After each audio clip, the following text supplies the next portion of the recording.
Once upon a time, in a faraway land, What are fairy stories? The strange and wondrous place where nothing is as it seems. Magic mirror on the wall. Who is the fairest? Fairy is a perilous land. Before she found herself falling down what seemed to be a very deep It well. is the place you visit A world in your of dreams. myth and magic. when the clock began to chime midnight, sailed down through the A mysterious voice began calling to the sad She princess. pricked her finger with her needle. 3 drops of blood fell on the In a small trance, white she finger. followed the haunting And peered sound into of the the hollow winding tree. stairway to the top of the You can read tower. along with me in your book.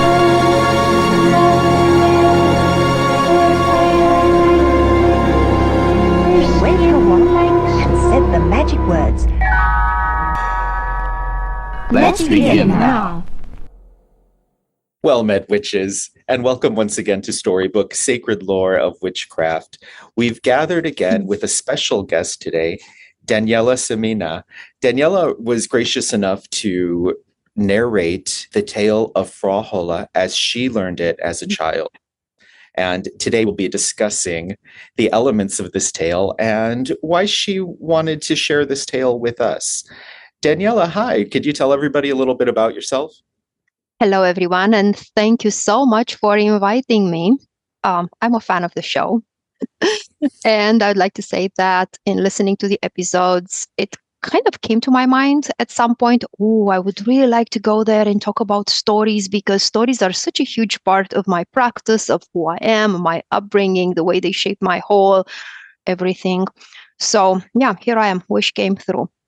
And as far as me and about myself, I grew up in Romania and in this environment saturated with lore and folklore and beautiful, beautiful stories that would appeal not just to the mind of a child, but also to the mind and the heart of an adult population. And I think I'm privileged in this regard because with the advancing of industrialization and modern lifestyle that takes over, nothing wrong with modern lifestyle. I really like technology. Without it, we wouldn't be having this discussion right now.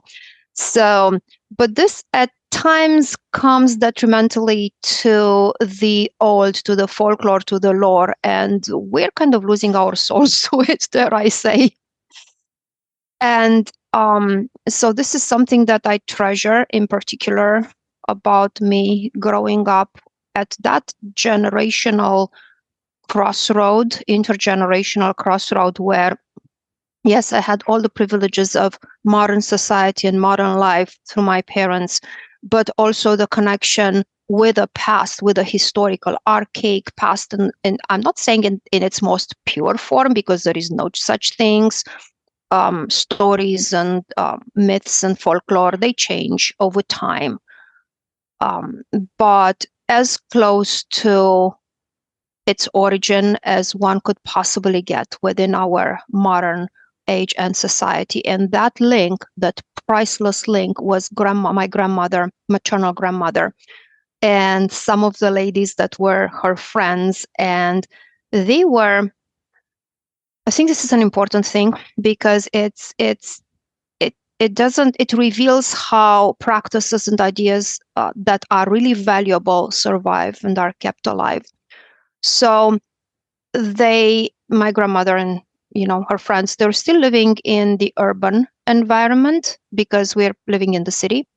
But nevertheless, they were the carriers of these old traditions and old magical traditions, old folk traditions, healing traditions. My grandmother was a reputed medicine woman and known as a fairy seer. And I will detail about that in a second.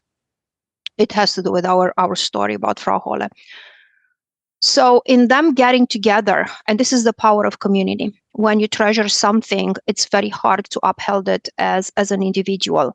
But if you find your community, you find your tribe, you're still able to cultivate, to maintain, prevent those treasures, spiritual treasures, from getting lost. And it's that how you ensure their perpetuation and preservation for future generations, which I believe storybook witchcraft, what we're doing now, is doing this thing. So we're creating this little community, yes, where we share important lore and folklore, and we ensure that it's not getting lost. It will change inevitably. People take things, adapt them. They're not fossils under in a museum. They grow, but it's important to know where they come from and then follow how they change. And it is in this environment that I heard stories, but the story of Frau Holle that marked me particularly.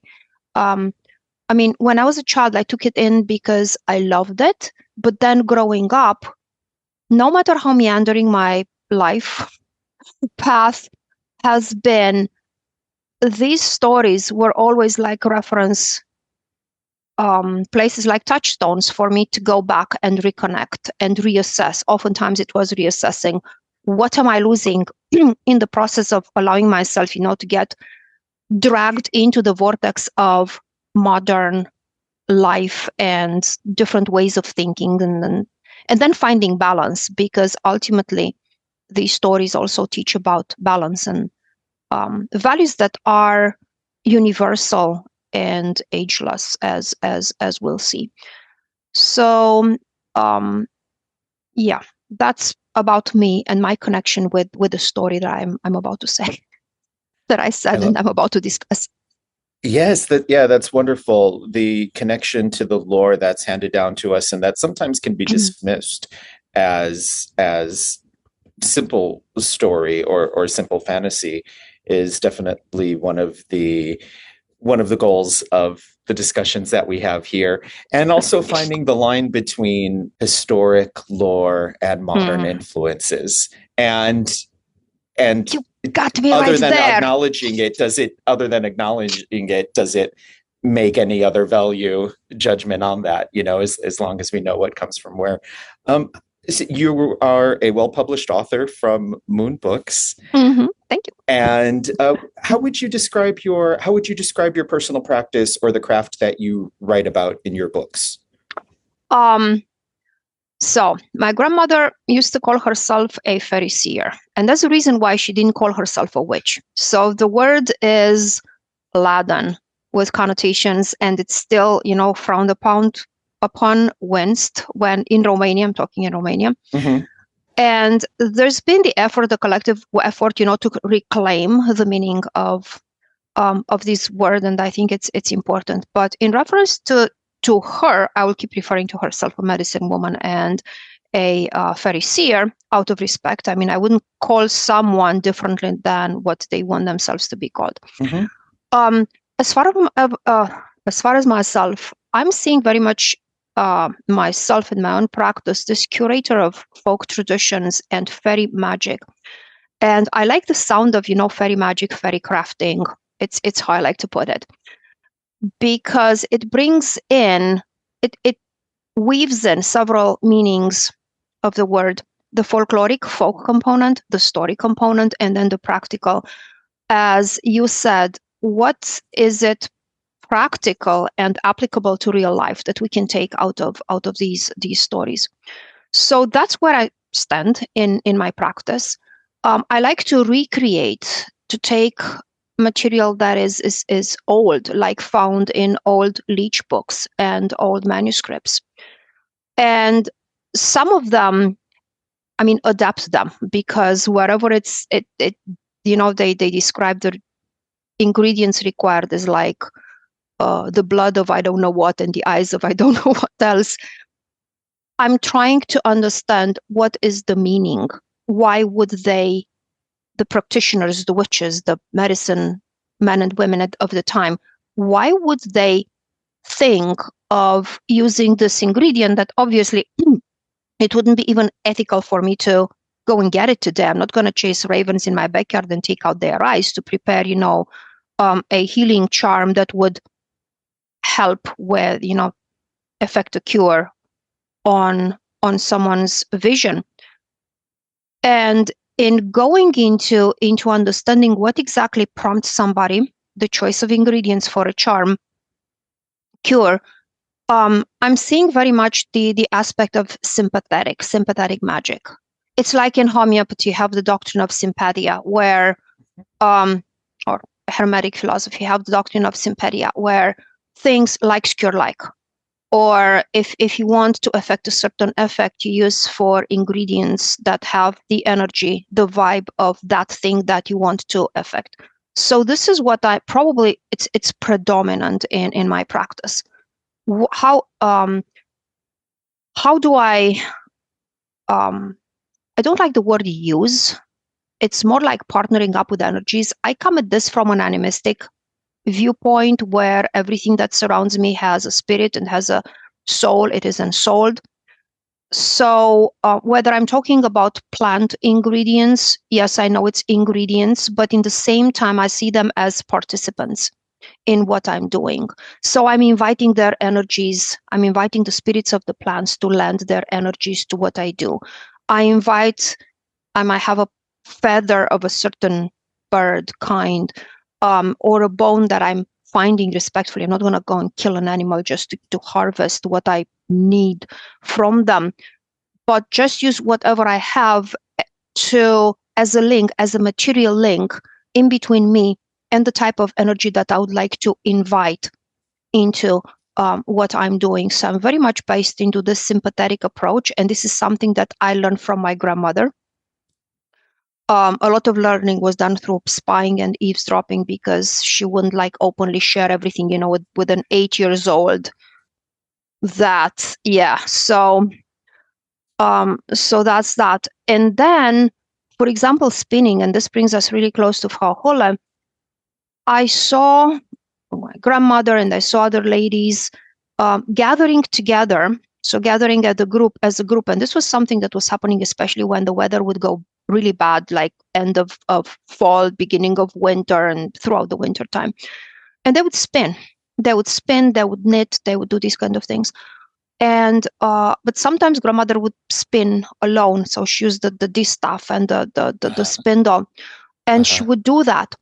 And I couldn't care less about but it had such a power. It was mesmerizing just to see the spindle. And sometimes I could catch her whispering, like saying things I couldn't understand exactly what, but it was like this muttering like an incantation. And I mean, the 4 years old or 5 years old me would probably fall asleep, amidst, wool and balls of yarn. And but that imprinted deeply onto me. And later, she wouldn't, explain the 5 years old me what she was doing. But later, much later in life, I started to make the connection and learning about spinning as magic for manifestation, and used in different ways. Just manifestation, whether you manifest a bond, whether you manifest luck, or drawing abundance to yourself, or stopping, binding, the people who are gossiping, binding their tongues, so to speak, so they would stop, talking ill about yourself. I learned about that later, and then I made the connection. Oh, maybe grandma was, immersed into one of those practices when she was spinning. I didn't learn how to spin until recently. And again, Frau Holle and her story were instrumental to this. So yeah, that's me and what I do. And of course, I write about all these things. I wrote 3 books so far. I wrote parallels between Romanian and Irish fairy lore and traditions, because like my grandmother, a lot of what I learned came from these beings, understood in Romanian lore as fairies, understood in Norse mythology, Nordic cultures as the elves, the Alfar. So it's these kind of beings that basically run the show in my life and gave me guidelines for the practice. And I wrote the memoirs of a young fairy seer in training. That would be me. And that gives an insight of what does it mean to grow immersed, and it's your grandmother doing all the things and you doing alongside with her a lot of the things. And the latest one is actually Fairy Herbs for Fairy Magic. And it's this animistic view on how to work with plant allies. So for the specific purpose of when you are in partnership with fairies and you don't want to offend your allies by using ingredients that they don't resonate with, I mean that act apotropeically, basically, and even worse, open up the doors to those who you seek to keep out. So that was my mindset when I wrote the book. They say write the book you wish to read, so that's what I did. Exactly. Before we move on, I'd like to introduce Reverend Laura Gonzalez is with us. And one of the things I love about these discussions is encouraging and facilitating connections and friendships between the guests that come on. So I believe this is your first introduction together. Laura, can you tell us a little bit about your practice and who you are in the community? Of course, my name is Laura Gonzalez. Thank you for having me. I'm a priestess of the goddess and a minister with Circle Sanctuary. I'm a pagan witch and also practice Native American indigenous practices pertaining to Central Mexico, what people call Mesoamerica, the so-called Aztec religion, which is neither Aztec or religion. But anyway, I'm also a tarot reader, an educator, a witch for hire, and I do a lot of stuff. And one of the things that I do, and as I was listening to Daniela, I was like, yeah, we kind of do the same thing from different approaches, is the Decolonizing the Goddess series of classes that I'm doing, taking the goddesses from the Aztec mythology and talking about the myths and talking about how they apply to our everyday lives now, right? Moving them from the 3,000 years of creation of the myths and how the myths have evolved and taken different forms and taken different personalities according to the age in which they were told and by which peoples. Folks don't realize the variety of many different peoples that existed in what is now geopolitically Mexico and how they evolve, but they always keep that little golden nugget with them. And so we talk about those myths and then the functions of these deities. And so I've been very immersed into these classes now. And I also do workshops here in Chicago and all kinds of stuff that I'm sure we can talk about later. But I'm basically, a goddess priestess that loves tales and loves you, and that's why I'm here. Thank you. Thank you. Thank you for being here. Laura, what was your initial thoughts upon hearing the story told to us? The fairness, the justice, and more than anything, the patience of the little girl, understanding that you just have to be patient and you're going to come out of it on the other side. And no matter how many trials and tribulations, one can come back richer. And I'm not talking about the jewels. I'm talking about the experiences. And so that was my first thought, like, oh my God, this little girl, like, can you imagine seeing the house with all the skulls? And as much as I like skulls, it's like a warning. And so, I thought the first thought was patience, how she was so patient to like, I'm going to get out of here and I'm going to believe this lady that she's going to free me after 3 days, like she said. And how she fought her curiosity, like, I'm not going to look. She didn't even open the chest when she had it. She actually waited to get home to open the chest. So I admire her patience, because I know I wouldn't probably be as patient as she was. So I love that. And then, of course, it was good to have at the end the reward of the two mean ones disappearing. And then you come to realize that the beast was the origin of the beasts. It's like, whoa, okay, so, okay, now we know who these beasts are. So, very interesting. Very interesting. Yeah. I'm always excited to discuss stories of Frau Holle. The craft, as I was taught, includes reverence to we've never called it this, but the term that I hear in media usually is like a witch mother figure, but the female goddess that is often present in the circle of the witchcraft that I was taught is a Frau Holle. And she's mysterious, and I am not myself particularly Germanic, so I'm always curious of the connection of her lore and how she morphed into the threads of traditional witchcraft that eventually have come down into my own practice. And I'm curious if that figure had significance outside of the tale for you or in your culture, Daniela. I cannot speak for the culture as a whole. Okay. Because there are pockets, and even the one story that I gave you about Frau Holle, that was like a 40 minutes tale that I told there. That is like the longest and most complex version that exists. There are also shorter versions, and I happen to read, Grimm's, fairy tales, like much shorter, given like 2 pages, a little bit, the highlights. So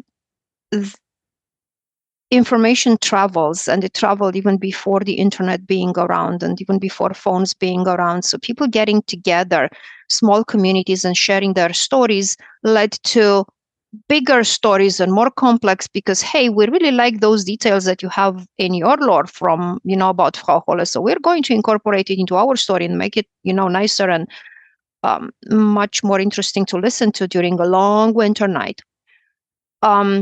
So that's that. So there is not really a uniform view. But if we are going to go around and choose, we find in the German communities in Romania and Transylvania, that's where my father's side of the family comes from. So I grew up with that as well, in addition to my mother's side of the family, which is, my grandmother and her fairy seership and her abilities as a medicine woman. So they came together. I'm the bridge here in between the two sides of, cultural sides.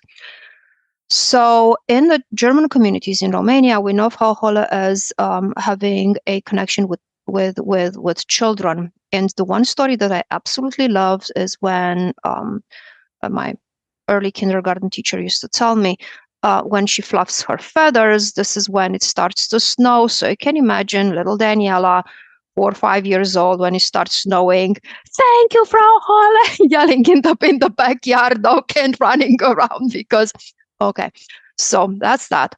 Then we have Frau Holle, and this is lore that I came across a little bit later.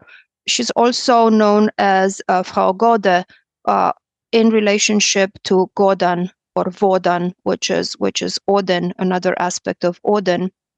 So she's his wife. And she rides. It's a very strong parallel with the Irish and the Scottish wild hunt. In German, they have the Das wilde Jagd, which is the wild hunt.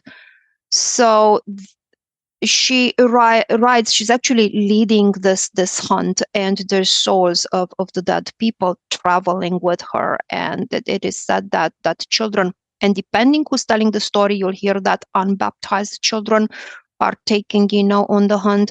Then there is the interpretation, well, no, children who die, whatever, young, they are taken by her, but in a sense of like a protectress, like a mother. I really like the mother witch in that sense. She's very protective toward children. So, and she's seen generally as a very powerful figure, magical powers, goddess-like. So, and then I started to make the connections of Frau Holle as an archetypal spinning goddess, one who spins. And you can connect, because as you said, Laura, the goddess myths, they change. They're no longer what they used to be like 3,000 years ago. With our society evolving, these stories evolve. So my understanding and my feeling about it, we're talking here about a power that's bigger than the gods and in goddesses in the known pantheons. It's like something much bigger. And then Frau Holle is just one of the interfaces, is one way that we can interact with this fate shaping. Put a pin on the fate shaping, because I'm going to come back to it. So this fate shaping power who spins, manifests. And then we have Freyja, we have Frigga in Norse and mythology. They also have spinning associations, and guess what? They also have connections to birth. They have connection to life and what happens in a person's life, and they obviously have connection with death and dying, where do people go once they expire in this world in Midgard. So back to that spinning aspect and life shaping. If we look across mythologies, if you look in Greek mythology, if we look in Roman and what have you, we have the spinning intrinsically related to powers that even gods have to submit to.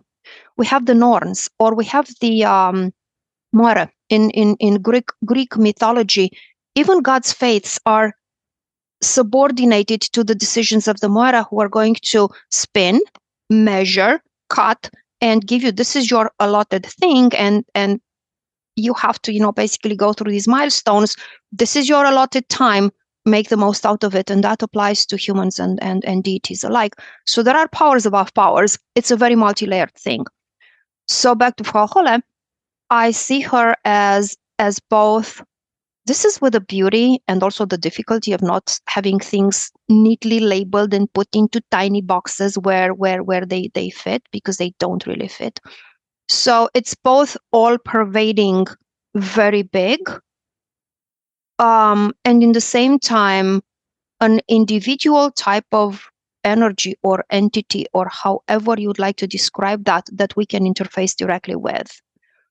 So I can think of her as being the power behind Freyja and Frigga, or I can see her as the power reflected through Freyja and Frigga and other spinning goddesses, but also as her in her own right as an entity and a power who has these attributes of creating, spinning, and allotting people their slots. So yeah, that's my take on Frau Holle. Have you ever come across a devotional practice or reverence to Frau Holle, similar to like a Hail Mary or a Dianic practice or something? I didn't. So the closest thing that comes to my mind, though, because we're talking Dianic, which involves sculptures and like sanctuaries, and if you look cults of Diana at Aricia in Italy, so there's a sanctuary, there are still the remainings. So statuary. So this is modern. There is in Germany, there is a place, the name right now eludes me, and there's a lake, and on this lake there is like an island, and there is a sculpture there, and it's modern, and it represents Frau Holle. So a friend actually brought that to my attention, and I went investigating further into that. And bottom line, the first impression when you look, I only saw pictures, I haven't been there in person, but the first impression when you see the setting and you see the sculpture, it is a modern sculpture. It's something done in the 19th or late 19th or 20th, late 20th, early 21st century, late 20th century, actually. So that's that. And you would say, wow, that's something that's a piece of lore, and the name and everything, because the lake is known as Frau Holle's. It's literally related to Frau Holle's lake. And it's so easy to say, well, yeah, it survived centuries into our modern, but this may not be the case. However, that didn't pop out of, thin air either. So there must have been enough lore, there must have been enough beliefs circulating in the area for people to actually dedicate a space.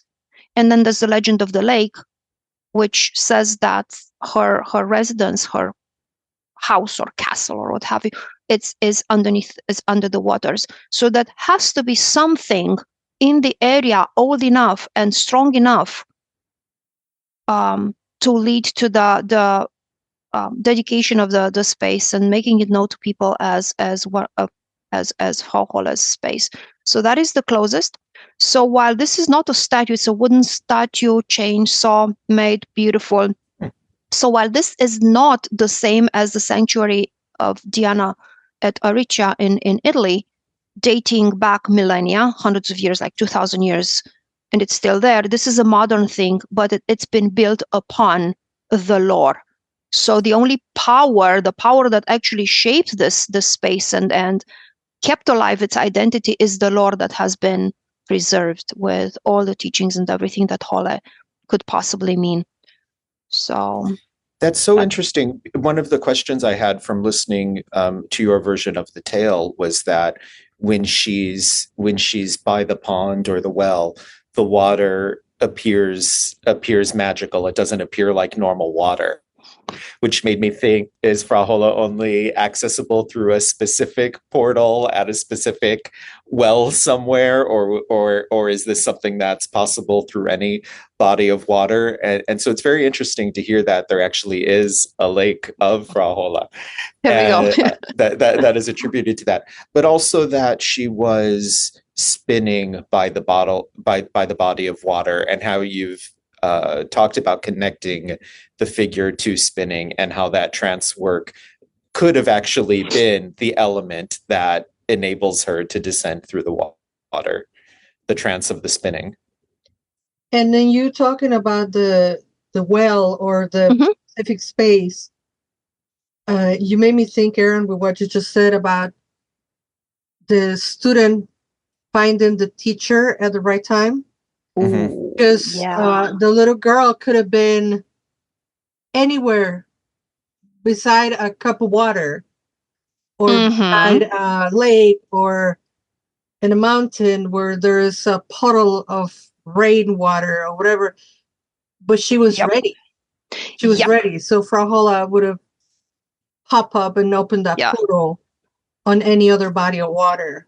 And it reminds me of like what people say, right? Like when you're ready, your teacher will appear, and it's like, oh, okay. Yeah, I believe that's Laura. I think you just hit the nail in the head with this. It's about the readiness when you reach that degree, and maturity has little to do with age. In a lot of cases, you can be a kid, you can be whatever. When you're ready, then your teacher appears, and then the fact that you're by a well or by a cup of water, or staring in a puddle, following rain, if that's your moment, the teacher appears, and then you undergo all this initiation. Because to my understanding, looking it back, with the folklorist mindset, I mean, I'm an amateur folklorist, I'm not a trained professionally, folklorist, but looking through that mindset, first of all, it's almost like a charm, when it gives you the historiola, which is the story that precedes the practical part, what's happening in the charm or in the healing. That's like the body, the meat. And then you have a resolution. Like when you affect a charm or a cure, you're going to give like a story in which drawing energies you teach. That's the teaching portion. And then it's like, okay, now let's get our hands dirty and get this problem solved. And then you have the outcome, you have the resolution, the outcome that you envision. And to me, the very structure of this story maps precisely on the structure of any kind of ancient healing practice. You have this going through the stages, and it applies to, the student is ready. She undergoes this transformation, because up to that point, she's like a very submissive, apparently disempowered figure in her own family, in this her own, social setting. And she comes back and she's the one wielding the power. And it's not an aggressively willed power. It's something that comes with her as a gift acquired due to the transformative journey that was on, But her intent to prove herself was yeah. there. Yes. Because she has just been wronged by the stepsister who stole her weavings. And she said, okay, I'm going to show everybody that I can do it and I can do a lot. And right. So she gathered her tools to go to the space where she's going to work to prove herself. So her intent was there magically, right? She had an intent. Yes. And how many times it has happened to us? I'm getting goosebumps. Me too. I was like, that we have an intent, we gather our tools, and we say, "I'm going to do this worker magic, ABCD, deity, entity, nature, whatever you call that force." Not like that. You're going to learn in a different way.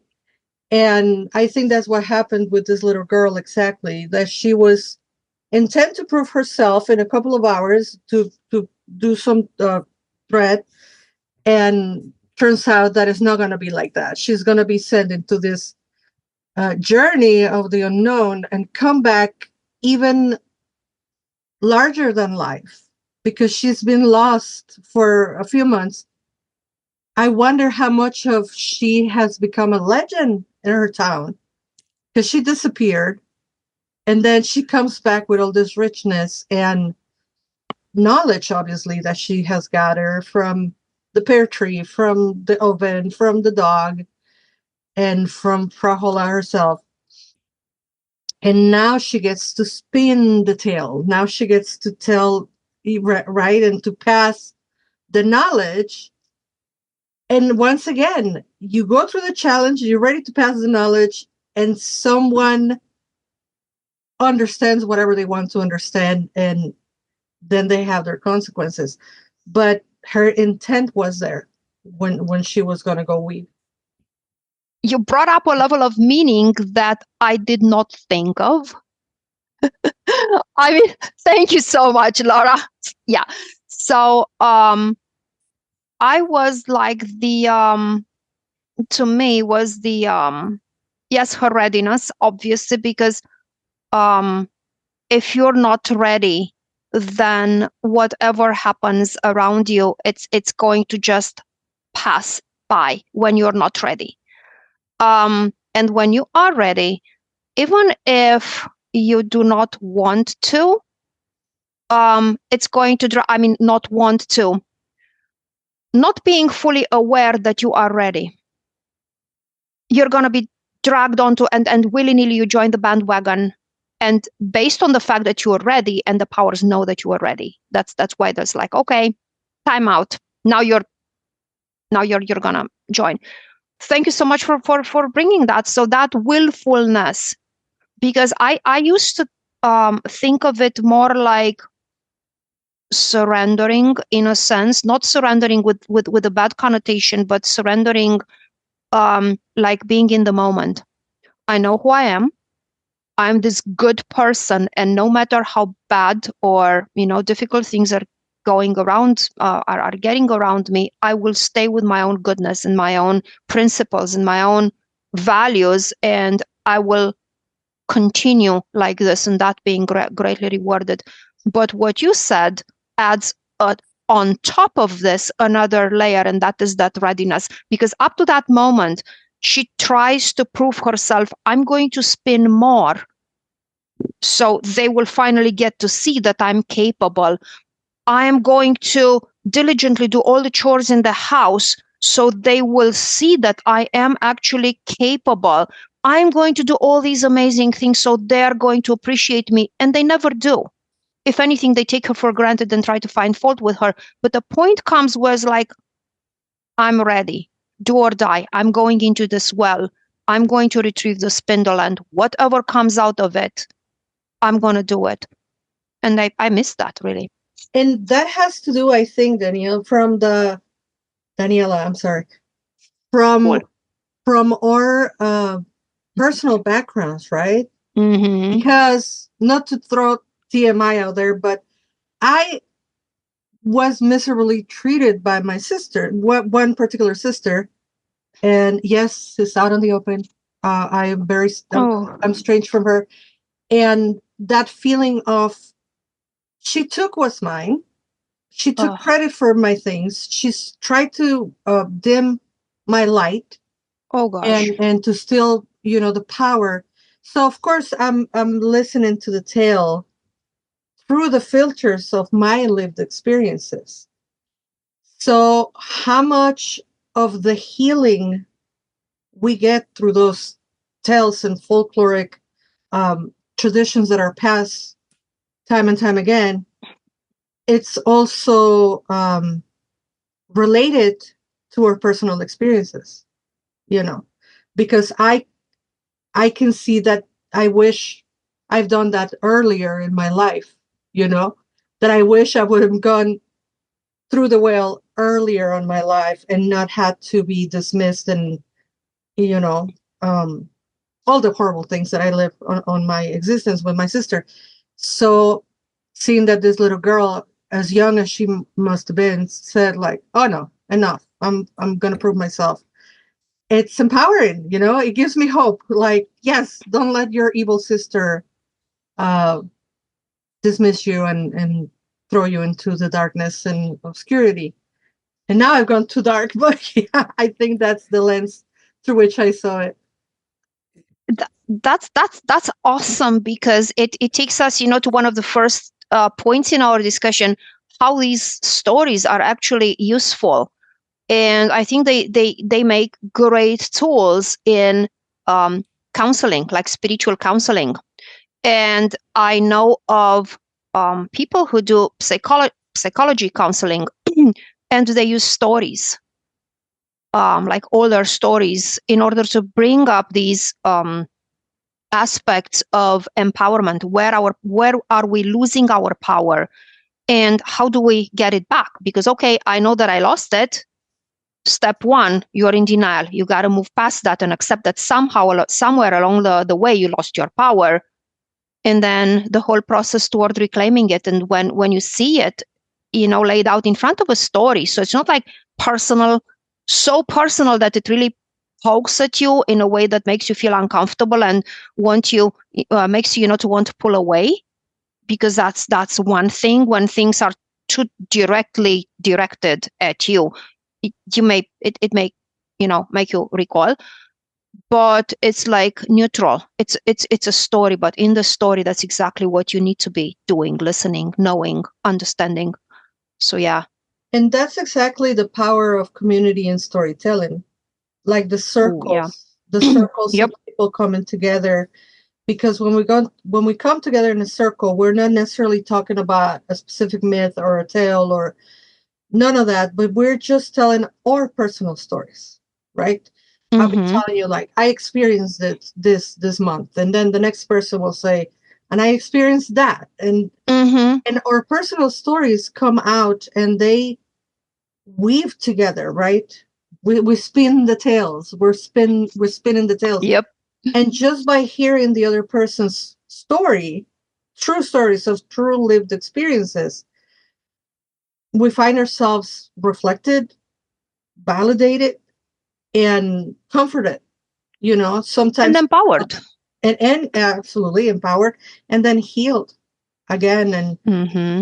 And we understand that is the power of community. Like this tales you were saying, that they were told on the cold, long winter nights, because that's when you need the stimulation to keep going. Yeah, you're right. And there's no wonder that people back then didn't suffer so badly from SAD, the seasonal affective disorder. They had more cold than we have now, because they didn't have the luxury, to heat up their houses the way we do. So willy-nilly, you have to gather around that one fireplace, source of heat within the household. And you do what? You share stories. I mean, you help one another, with daily chores, because that's work has to be done as well. But then nighttime comes and we all gather and we share stories. And it's no longer loneliness and cold and darkness. It's storytelling time. It's time to get together and feel one another as a community. So yeah, there's beauty, in darkness.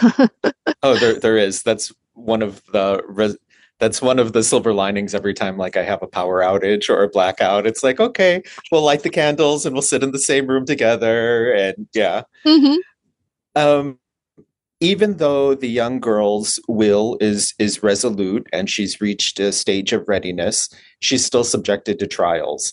And while they are similar to the tasks that come up in the Grimm's fairy tale, as you said, they are the ones that you relate have more detail, and some of them they are elaborated on.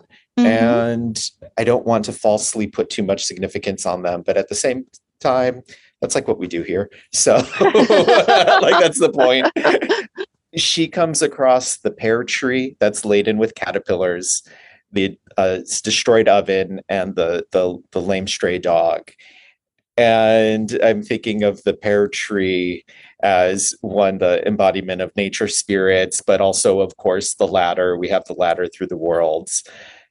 The oven, with the alchemical connotations, because it is man-made, and she has to get really dirty. She has to get in the mud and actually rebuild the oven.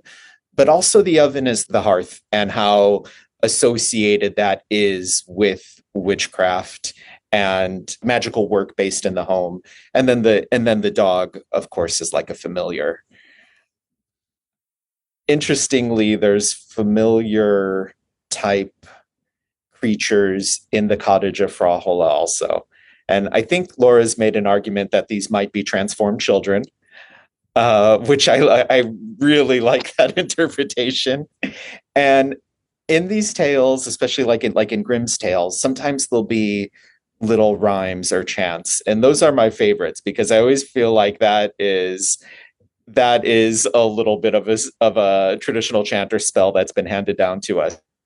And there was one that you recited in this: when it's time for her to feed and care for the little beastlies, she calls to them, "Children, children, come to mommy. Children, children, come to mommy." Yes. Yeah, and not only then is she taking on the role maternally of them, but she actually just called them children. Yes. Like maybe they really are transformed children. So I thought that was really funny when you brought that up, Laura. But yeah, I like the idea that these beastlies are possibly Frau Holle's familiars. Mm-hmm. And then also in the cottage, there's the motif of the forbidden room. And behind forbidden rooms, there's always either a promise of power or death or both.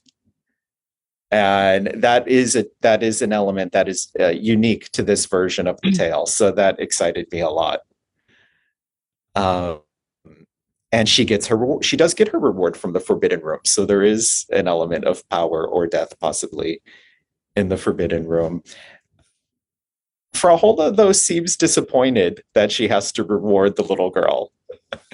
And that's an element that you mentioned a couple times, is like she comes home from her day out and the little girl has done all her chores really well. And Frau Holle is like, oh. I was really looking for another skull on my fence.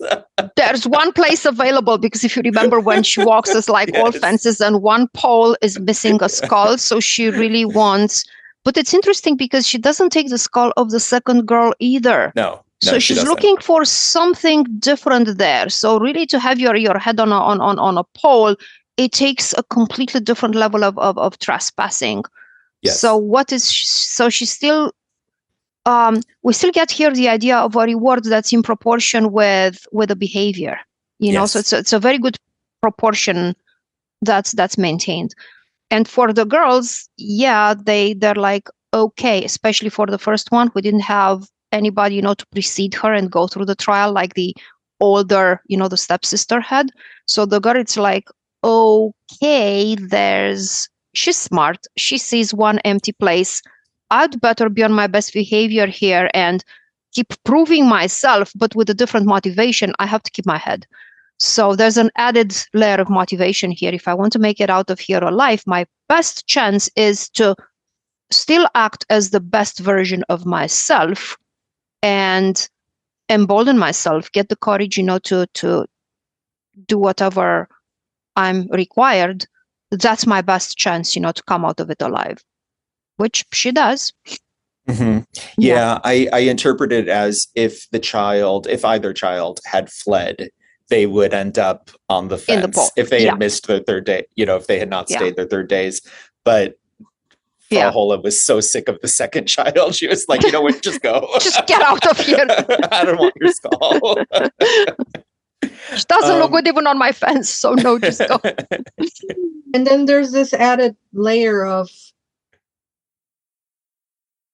being mean but stupid, like the stepdaughter. Mm-hmm. Don't understand.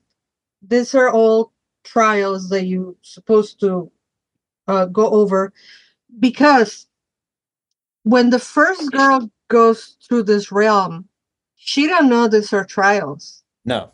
She is exactly doing good without supervision, without knowing that she has to go through that.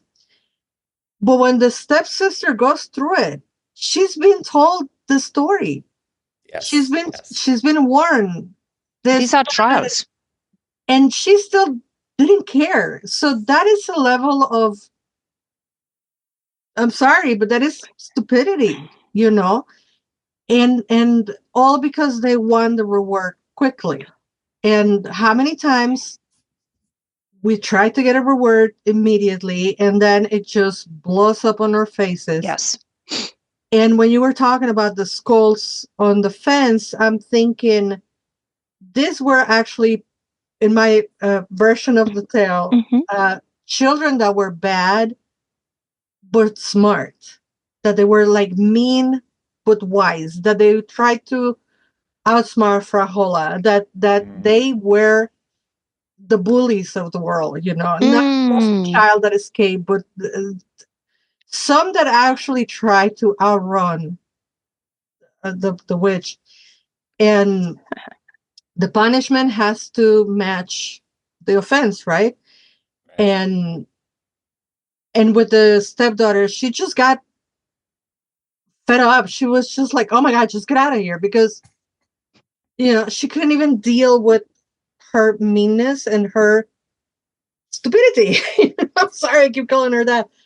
But I'm also thinking when you talk about the forbidden room, because every little tale that, or every folk tale that involves a young maiden coming of age has this forbidden element.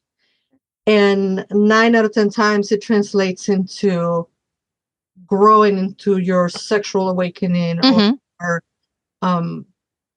separating yourself from the mother and becoming your own woman, right? Going from a child to a woman, whether it's by trials and tribulations, sexual awakening, or some other added trials.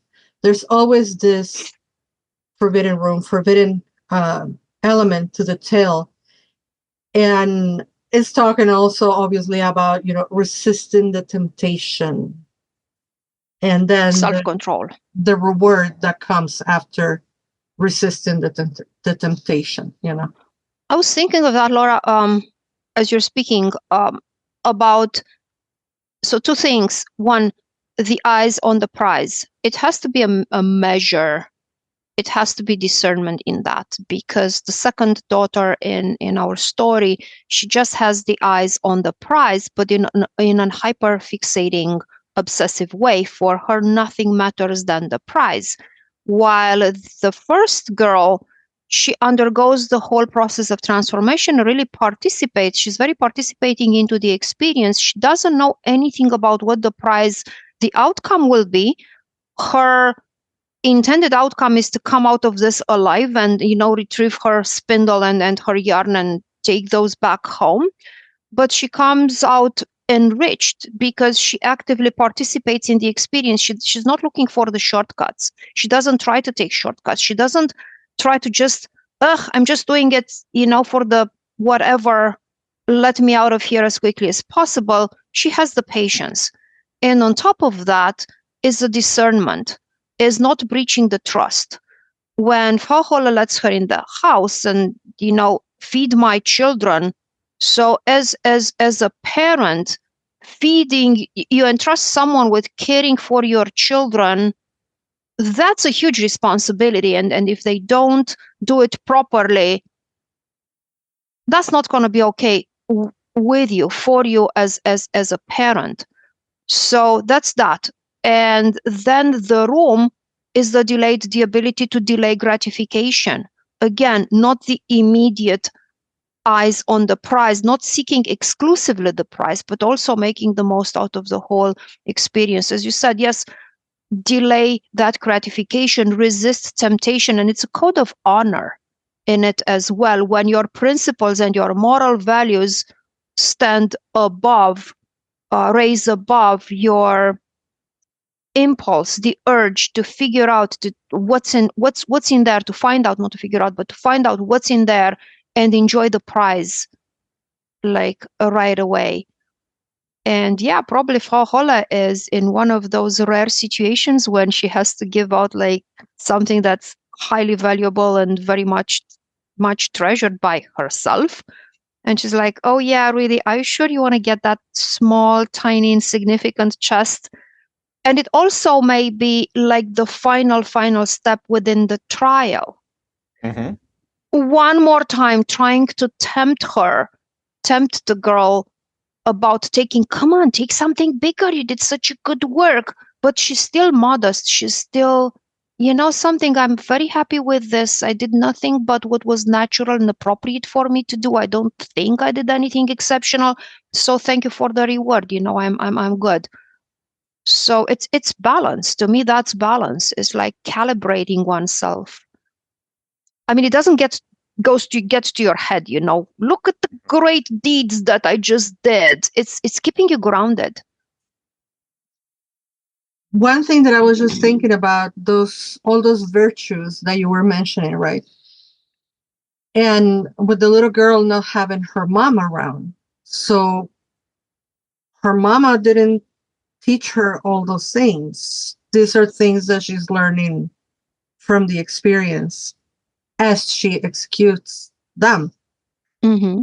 And then Frau Holle ends up taking a space like a grandmother, like a spiritual grandmother that is going to teach her all these things. And the parallel with you learning this tale from your grandmother, Yep, so it's like, interesting connections.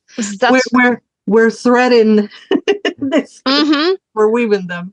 Oh, this is one of the reasons that the story holds such an appeal to my heart, because I have like many, Romanian tales, and some of them are shorter and even teaching, like the same values, the same lessons. But this one, it is exactly because of the grandmother figure appearing there. And she resembles in so many ways to my grandmother. In so many ways. I mean, this teaching through, okay, you want to go that way. It's not going to be easy, but hey, you're going to learn something out of it. Go on. Yeah. So this is why it's really close to my heart. And if we follow my theory that the stepmother and the stepsister being eaten by the beasts now become beasts themselves, right? If that were a real theory, Frau Holle still takes care of them. How nice! I never thought of it this way. So maybe that's a place for them to learn. That's a continuous like training in a different form. And then when time comes, to come back and reincarnate, or whatever your belief system is. To be transformed in a different way, because why would she care for them? Why would she feed them and bathe them and keep them? There is a value that she sees. And the nature and the wilderness of these beasts becoming part of her world, but her still taking care of them, Kind of like how we have to nurture also our beastie selves or shadow selves or dark, the moments in which we don't reach the marker or act according to our principles, as they say, and we become these beasts, but we still are deserving of love and nurturing and care. There was a line in the tale that reminds me of that, where when Frau Holle finally admits, okay, you've done everything right, and I'm going to reward you. She says, you've overcome your human tendencies and repeatedly act with kindness. And I took, what one way I could think, like, okay, so overcome the human aspect, but into what, into what kind of tendencies? But I specifically took it as like individualistic human tendencies or self-interest, as opposed to communal. And as Laura's bringing up, not just communal as for like me and my closest human connections, but into nature, into the beasts, into the animal kingdom, into the community as a whole. The sustenance of the bread-giving oven, repairing it so that it could feed the community. Yeah, to me that you overcome your human limitations and you expanded into something else was very much reflective. We have the self-preservation instinct, so it's something that looks very dangerous. You would like to move away from that, and that's with regard to the dragons and snakes and serpents and other, non-human forms of that she encounters in Frau Holle's house. But then sometimes we see, it's just a plant, it's just a dog, it's just a ruined oven. Why would I care? I have my own problems, to be concerned with right now. So there is the individualistic, as you said, Aaron, that's the individualistic, immediate, I'm going to only take care of myself, or you're going to, and that's part of it. It's due to our instinct, preservation instinct. Okay, you have to put yourself first in certain circumstances. It's like they say the airplane comes down, you put the oxygen mask first on you, and then you take care of the other. But this is an exceptional set of circumstances, and she acts exceptionally by extending her care. Instead of focusing all on herself in a selfish way, she extends that to everyone around her who needs it, whether it's a poor little dog, whether it's a pear tree who apparently has nothing to offer to her, apparently, or the oven in disarray. That then each of these rewards her in their own kind, which shows once again the delay gratification, the ability to do good for the sake of doing good without necessarily expecting a reward right away. Like, not everything in life is quid pro quo, at least not immediately. So keeping that in mind is a good thing. So that's. I found the story you told us about witnessing your grandmother spin and chant and spin, very impactful. It's because it's so evocative, and while that is a piece of lore I've heard told, I don't believe I've ever met a witch who experienced it firsthand from someone who practiced it regularly. Similarly, I gather from your writing that you also were taught and descended from people who grew up in oppositional political climates and social climates. And yep. I'm sorry to put you on the spot with this, but how would you relate? How would you relate the role of storytelling and craft to how we continue to thrive in possible circumstances like that? It feeds into something that if it dies, we die with it. It feeds into hope. And it feeds into the belief. It feeds our belief and our trust that there's still goodness in the world. And no matter how long a night, eventually the sun will come up. Now, we may be dealing with a long polar night, when you don't get to see sun whatsoever. I mean, it's not full darkness, but you don't really get to see the sun above. But that will eventually come somehow to an end. So, and in Romania, where I grew up at that time, there was this tightening. So it was a dictatorial regime, and it was tightening the grip, especially on many things, but spiritual endeavors particularly, because anything, for example, you come at life in general from an animistic point of view, that would clash against the central doctrine of the system. That is, we don't have space, we don't have room for believing into divinity. We don't believe into anything outside the human being and in what humans can do. We see the humans as the pinnacle of all that is. So that was what I grew up with. And everything, so that was taught in schools, that was indoctrination, and it has its merits in the sense, don't get me wrong, I'm not advocating that, but it has the merit that in the sense you grow up very confident in your powers as a human being. But then if you grow overconfident in the powers of your human being, you are missing out an awful lot on life, and you are mistaking your responsibilities in the sense that you start commodifying everything. So everything is tool, everything is, you can use it and throw it, and this leads to massive environmental destruction. This means to loss of an important part of what means to be human.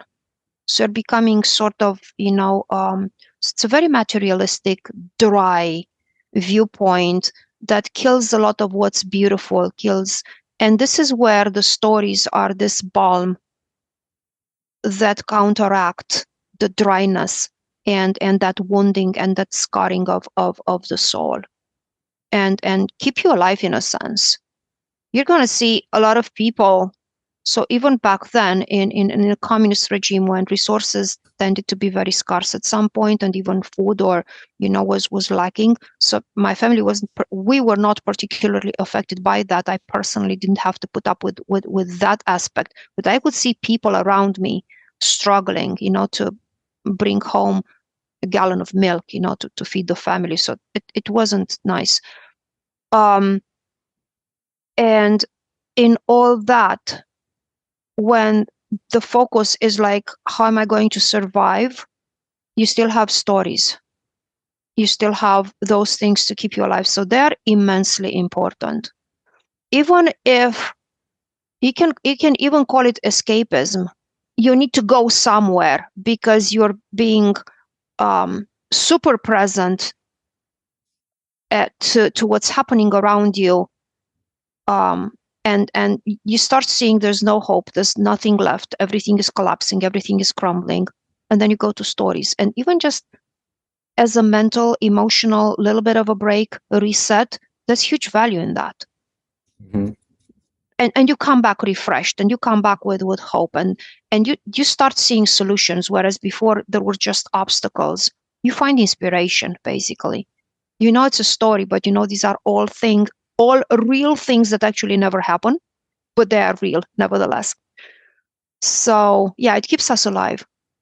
Something interesting about that, and about this story specifically, is I'd say the importance and power it puts on the domesticity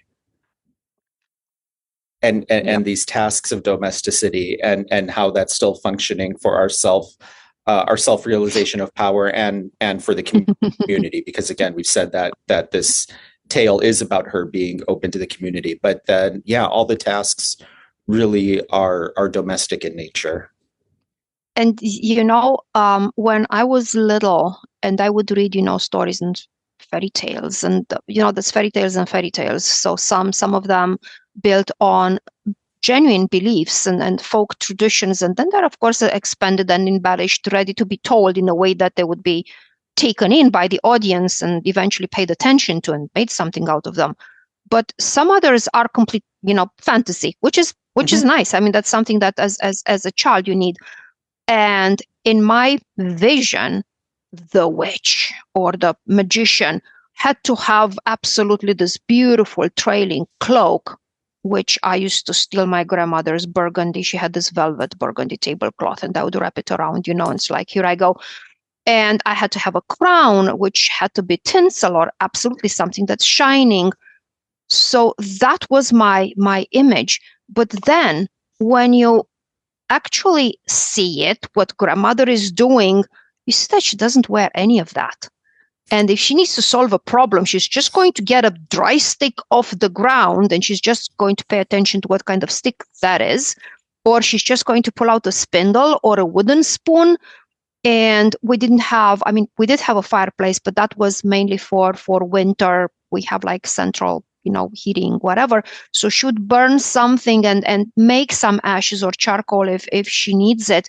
But everything was within everyday, very relatable to everyday living. And that was the power of simple everyday tasks. You don't need the gigantic geode, the crystal to empower your I don't know what. That's good. It's nice. But if you cannot afford it, or it's for whatever the reason, if you cannot afford that, it doesn't mean that you're powerless.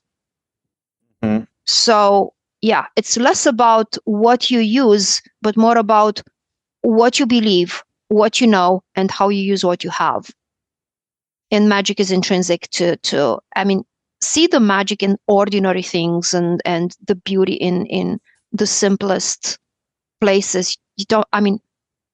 I love going to Ireland, and I feel such a special connection with the land and with the space. But this doesn't mean that I cannot feel the same. I cannot recreate or relive many of those experiences in my own backyard, which I'm deeply connected with, and I absolutely love it. So small as it is, simple as it is, it has that power. So yeah. There's so many other things I would love to hear your advice and wisdom on and aspects of the tale, but I think we have to save it for another conversation. Was there any other elements of the story that you were hoping to discuss today that we haven't gotten to? I think we covered everything that was essential. The only thing that I would like to add to this is something that Laura highlighted it, and I think it's really important, is our quest for wisdom. That sometimes we know it comes at a price, wisdom and power, spiritual power in general. Wisdom, knowledge is power. So sometimes it comes at a price, but we choose to pursue it nevertheless. And the power in this liminal hidden spaces, like in Irish lore, they have the idea you go and sit on a mound to acquire that supreme wisdom, the art and science, if you will, of Philidacht, which is poetry. And you have to sit on a mound, and you'll be either mad, dead, or poet. So depending on how you take on the quest, and then depending on how do you handle what the quest brings to you, you're going to end up with one of the three situations. So very much in the same vein of thought with our story in Frau Holle and the lessons she teaches. Where Fairies Meet, A Fairy Path, and Fairy Herbs for Fairy Magic are available from Moon Books. Is there anywhere else you would like to direct people? Yes, they're available also on Barnes and Noble. So you can order them, or you can find them in store. Any metaphysical store can order them for you, because they're available also through Amazon, and everywhere. Widely available. I was not aware of the memoir of Fairy Path, so I'm eager. I'm eager to look into that. That's my favorite, to be honest. You're going to both laugh and cry and be excited and be like, "Oh, was this really even possible?" Oh my goodness! Get ready for it. Laura, where can people find you? Thank you. On the brand new bluewitch.org, we are consolidating all of the things: classes, workshops, presentations, talks, videos, podcasts. Eventually will live there as well.